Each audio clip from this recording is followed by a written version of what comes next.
What happened between Marjorie Taylor Greene and President Donald Trump?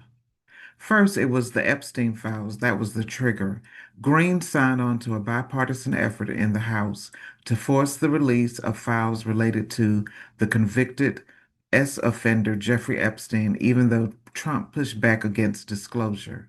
She claims she did so to support Epstein victims and expose powerful elites. She reportedly sent Trump a direct message about it, which she says sent him over the edge.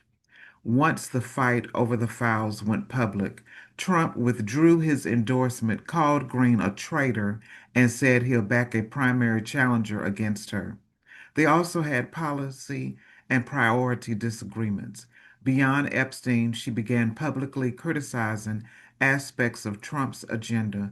For example, she slammed the administration's foreign policy moves, the U.S. involvement abroad, and questioned its domestic priorities, saying the U.S. wasn't putting America first. Now, I agree with that because we sent $40 million to another country. She also criticized the handling of health care policy and subsidies, diverging from the typical GOP line. Public loyalty fractures and internal GOP hypocrisy. She argued that many Republicans privately mocked Trump when he was less powerful, then publicly switched to support him once he secured the nomination. She said the shift came from fear of being attacked on social media or losing favor, not genuine belief.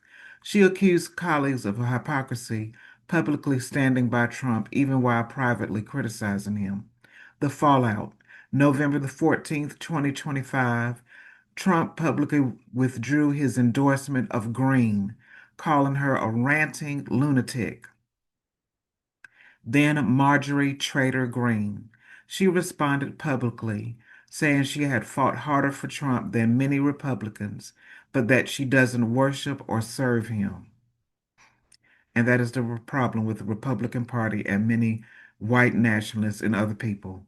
She also said the feud put her and her family at risk. After Trump's attacks, she said threats against her and her son surged. Subsequently, she announced she will resign from Congress in January 2026, a decision made amid the bitter public break. This split shows that loyalty to Trump, once the defining trait of the movement, may no longer be automatic, even among its most visible members.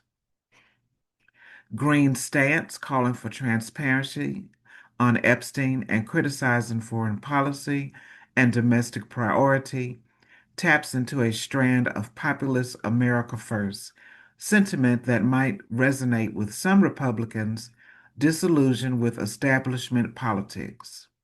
But given Trump's influence in the party, dissent comes with political risk, losing endorsements, facing primary challengers, and social media backlash may discourage others from following Green's lead. I mean, he threatened Green, he threatened his ex-vice president. He's just a bully. And how long is this going to go on? And when is it going to stop? Do you think she might run for governor or for another office? That is also very possible.